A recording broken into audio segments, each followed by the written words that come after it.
नमस्कार दोस्तों, आपका बहुत बहुत स्वागत है आज के हमारे इस वीडियो में। दोस्तों, आज के इस वीडियो में एक ऐसी महान वीरांगना की इतिहास बताने जा रही हूँ जो इतिहास की पन्नों में, इतिहास की किताबों में दबा दिया गया, पर जिसकी गूंज आज भी झांसी की मिट्टी में सुनाई देती है।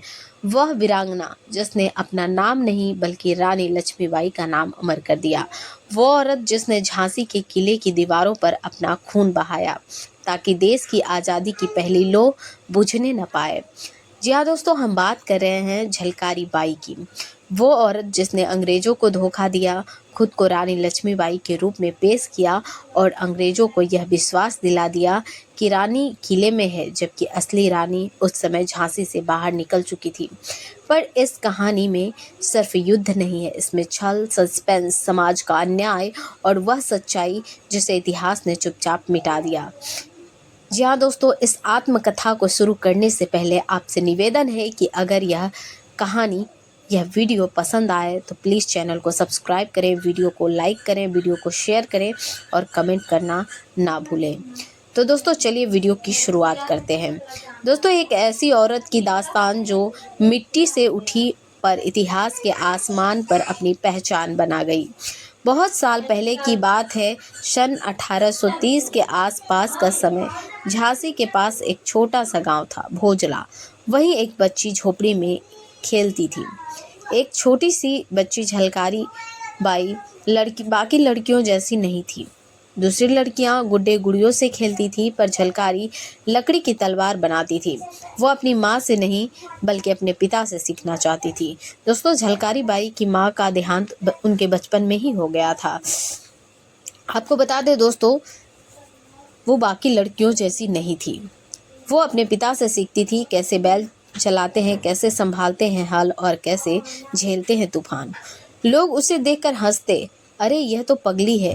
लड़कियां खेतों में नहीं चौखट पर अच्छी लगती है। लेकिन झलकारी के पिता सद्भाव कोली उनके आंखों में कुछ और देखते थे, एक आग जो किसी दिन लपट बनकर इतिहास जलाएगी। झलकारी छोटी थी, पर उसके भीतर डर नाम का चीज नहीं थी। एक बार गांव में बाघ घुस आया। लोग दरवाजे बंद करने लगे, बच्चे रोने लगे, लेकिन झलकारी ने भागने के बजाय हाथ में लकड़ी की लाठी उठाई और बाघ के सामने खड़ी हो गई। बोली, भागेगा तो तू, मैं नहीं। बाघ झपटा, उसने लाठी चलाई, लाठी टूटी पर झलकारी नहीं छूटी। झलकारी की हिम्मत नहीं टूटी। बाघ गिरा और गांव ने देखा एक छोटी लड़की ने मौत को हराया। लोग चौंक गए, बोले यह तो देवी का रूप है। कोई बोला यह झांसी की शेरनी है, लेकिन किसी ने यह नहीं कहा यह एक कोली लड़की है जिसने असंभव कर दिखाया। क्योंकि इस देश में साहस की भी जात होती है। जी हाँ दोस्तों, ऊंची जात की औरत करे तो वीरांगना, नीची जात की करे तो पागल। यही भारत का कटु सत्य है, जहाँ बहादुरी भी वर्ण देखकर तौली जाती है। समय बीतता गया, झलकारी जवान हुई। उसके चेहरे पर तेज था, आंखों में वह चमक थी जो किसी सैनिक की होती है। वह खेतों में काम करती, पानी भरती, लकड़ियां काटती, लेकिन उसके मन में एक सपना पलता था, मैं भी अपने गांव की नहीं बल्कि अपनी देश की बेटी बनूंगी। झलकारी की शादी हुई पूरन कोली से। पूरन झांसी की सेना में सिपाही था। वो जब जब घर आता, झलकारी उससे युद्ध के किस्से सुनती। कहो पूरन कैसी है रानी?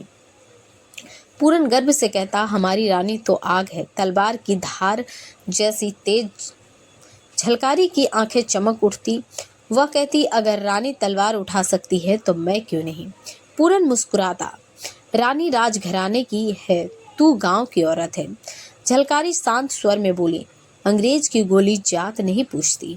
पूरन जो भी उनके सामने खड़ा हो, सैनिक सैनिक है। पूरन ने उस रात पहली बार अपनी पत्नी की आंखों में देखा, और वहां डर नहीं बल्कि वही चमक थी जो किसी रणभूमि में चमकती है। कुछ ही महीनों बाद झलकारी की मुलाकात रानी लक्ष्मीबाई से हुई। पूरन ने कहा, महारानी, यह मेरी पत्नी है झलकारी। रानी ने झलकारी को देखा और क्षण भर के लिए जैसे समय थम गया, क्योंकि झलकारी का चेहरा रानी से हूबहू मिलता था। रानी ने पूछा, तेरा नाम? झलकारी बोली, झलकारी बाई कोली। रानी मुस्कुराई, कोली यानी धरती की बेटी है तू, बिल्कुल मेरे जैसी लगती है। उस दिन दोनों के बीच जो रिश्ता बना वह जन्म का नहीं बल्कि संघर्ष का रिश्ता था। रानी ने झलकारी को अपनी महिला सेना दुर्गा दल में शामिल किया। झलकारी अब हथियार चलाना सीख रही थी, घोड़े पर सवारी करती और रानी के साथ रणनीति बनाती। वह सिर्फ सैनिक नहीं, रानी की विश्वास पात्र बन चुकी थी। रानी उससे कहती, झलकारी हमारे जैसे लोगों के बिना यह लड़ाई अधूरी है। झलकारी हंसती, रानी साहिबा हम तो मिट्टी के लोग हैं, अगर मिट्टी जाग गई तो कोई साम्राज्य नहीं टिकेगा। धीरे धीरे दोनों का रिश्ता बहन जैसा बन गया। रानी उसकी हिम्मत से प्रभावित थी और झलकारी रानी के साहस से प्रेरित थी। आया वह साल 1857। देश में आज़ादी की पहली चिंगारी जल चुकी थी। अंग्रेजों ने झांसी को चारों ओर से घेर लिया। तोपें गरजने लगी, बारूद की गंध हवा में भर गई, किले की दीवारें कांप उठी। पूरन युद्ध में शहीद हो गया। रानी घायल थी, झांसी की सेना कमजोर पड़ने लगी थी। रानी के सामने सवाल था, अब क्या? तभी झलकारी उनके सामने आई। उसके चेहरे पर मिट्टी और पसीने की लकीरें थी, पर आंखों में वही चमक थी जो बचपन में थी। वह बोली, रानी साहिबा आप जिएंगी और झांसी को आपकी ज़रूरत है। रानी ने कहा, कैसे झलकारी? चारों ओर मौत है। झलकारी बोली, अंग्रेजों को धोखा देना होगा। रानी चौंकी, कैसा धोखा? झलकारी ने कहा, मैं बनूंगी रानी लक्ष्मीबाई। हम दोनों एक जैसी दिखती हैं, अंग्रेज पहचान नहीं पाएंगे। रानी ने कहा, अगर तू पकड़ी गई तो? झलकारी मुस्कुराई, तो बस इतना याद रखना, कोली की बेटी ने रानी के लिए अपनी जान दे दी। रानी की आंखें भर आई इतना सुनते ही। उन्होंने झलकारी को गले लगाया और कहा, इतिहास तुझे याद रखेगा झलकारी। झलकारी बोली, इतिहास भूल भी जाए तो यह मिट्टी याद रखेगी। रात का अंधेरा छा गया, किला जल रहा था, तोपों की गड़गड़ाहट से धरती कांप रही थी। झलकारी ने वही पोशाक पहनी जो रानी पहनती थी, लाल पगड़ी, नीला कवच, तलवार हाथ में। वह रानी के घोड़े पर सवार हुई। रानी ने उसके पैरों को छुआ। दो औरतें, एक राजघराने की, एक कोली समाज की, पर उस रात दोनों सिर्फ योद्धा थी। झलकारी ने कहा, अब आपकी बारी है भागने की, मेरी बारी है लड़ने की। और वह निकल पड़ी रणभूमि की ओर। अंग्रेजों ने देखा, रानी झांसी और तोपें गरज उठी, गोलियां बरसने लगी, लेकिन झलकारी पीछे नहीं हटी। वो चिल्लाई, मैं झांसी की रानी हूँ और आज झांसी आखिरी सांस तक लड़ेगी। उसकी तलवार बिजली की तरह चमक रही थी। हर बार अंग्रेजी सेना के दिल पर पड़ता था। सैनिक चिल्लाए, मारो रानी को, पर किसी को पता नहीं था, क्या पता किसी को कि वो रानी नहीं थी, वो झलकारी थी। धुआं बढ़ता गया, बारूद से आसमान भर गया। झलकारी की सांसें टूटने लगी और उसकी आवाज अब भी गूंज रही थी। रानी अब सुरक्षित है, उसने आखिरी वार किया। एक अंग्रेज अधिकारी को गिराया और फिर आसमान की ओर देखा। धीमे स्वर में बोली, अगर कोई पूछे कि झलकारी कौन थी तो कहना, वो जिसने खुद को मिटाकर रानी को बचाया।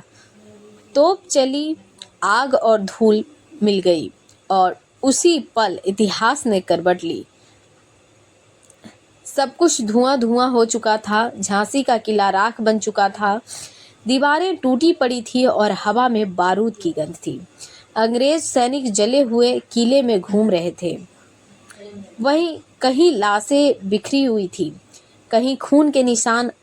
पर अचानक एक सैनिक ने पुकारा, यह रही झांसी की रानी। सारे अफसर दौड़ पड़े। किले की टूटी दीवार के पास एक औरत पड़ी थी, नीले कवच में, लाल पगड़ी बांधे, हाथ में तलवार अब भी जकड़ी हुई थी। एक अफसर ने झुककर कहा, यह झांसी की रानी है, पर दूसरे ने धीरे से उसका चेहरा साफ किया, धूल हटाई और एक सन्नाटा सा छा गया। वह रानी नहीं थी, वह थी झलकारी बाई। अफसर ने कहा, कौन है यह औरत? किसी ने जवाब दिया, रानी की हमशक्ल, एक और बोला, शायद यह वही है जिसने रानी को बचाया। झलकारी की आंखें अभी खुली थी। वो घायल थी, खून बह रहा था, पर उसके होठों पर हल्की मुस्कान थी, मानो वह मौत से भी जीत चुकी थी। अंग्रेज अफसर झुककर बोला, कौन है तू? झलकारी ने मुश्किल आवाज निकाली, भारत की बेटी। अफसर चिल्लाया, तू झांसी की रानी नहीं है। झलकारी मुस्कुराई, रानी वह है जो बच निकली और मैं वह हूँ जिसने उसे बचाया। इतना कहकर उसने आंखें बंद की, पर उसका चेहरा अब भी गर्व से उठा था। कुछ इतिहासकार कहते हैं वहीं उसकी मृत्यु हो गई, वो मिट्टी में मिल गई जिसे उसने बचाने का वादा किया था। कुछ कहते हैं अंग्रेजों ने उसे पकड़ लिया और झांसी के बाहर एक पेड़ से बांधकर फांसी दी। चारों तरफ सैनिक खड़े थे, पर झलकारी न कांपी न झुकी। उसने कहा, मुझे फांसी नहीं दी जा सकती क्योंकि मैं पहले ही खुद को मिटा चुकी हूँ। और फिर उसने आसमान की ओर देखा। रानी को बता देना। झलकारी ने वादा निभाया, रस्सी खींची और इतिहास ने एक और नाम खो दिया। पर कहानी यहीं खत्म नहीं होती है, क्योंकि हर मौत के बाद एक सवाल बचता है, क्या हमने उसे याद रखा?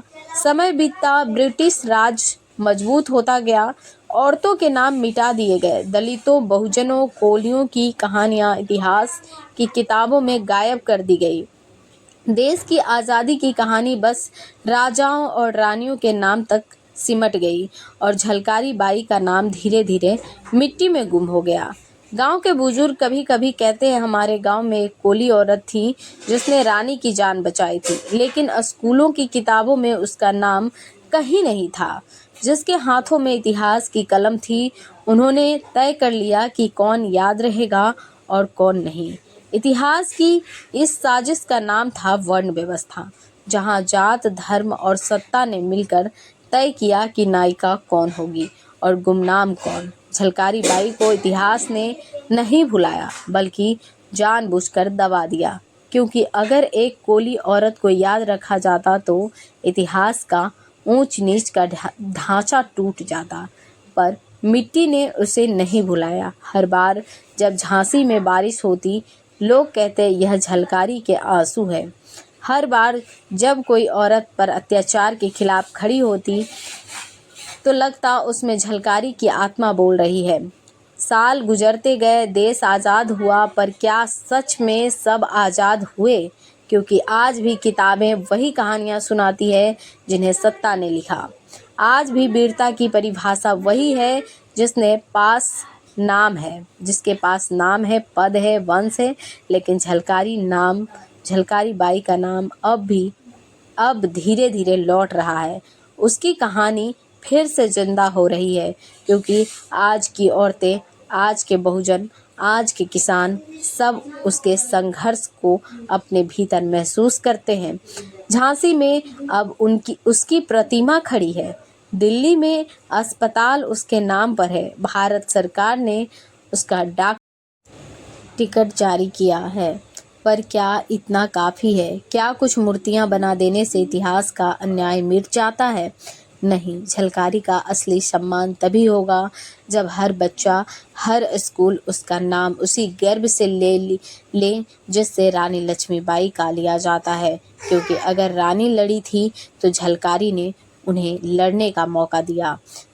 क्योंकि दोस्तों, इतिहास सिर्फ एक कहानी नहीं होता, इतिहास एक आईना होता है, और जब हम इस आईने को देखते हैं तो हमें दिखता है कैसे एक औरत का नाम मिटा दिया गया सिर्फ इसलिए कि वो बहुजन समाज की थी, वो बहुजन थी। सोचिए, अगर झलकारी किसी ऊंची जात की होती तो शायद उनके नाम पर सैकड़ों फिल्में बन चुकी होती, स्कूलों में उसके अध्याय होते, लेकिन वह कोली थी तो वो दलित समाज की बेटी थी और यही उसकी सबसे बड़ी गलती मानी गई। लेकिन आज एक बहुजन, एक सच्चा ईमानदार व्यक्ति पूछता है, क्या नायिका बनने के लिए जात ऊंची होनी जरूरी है?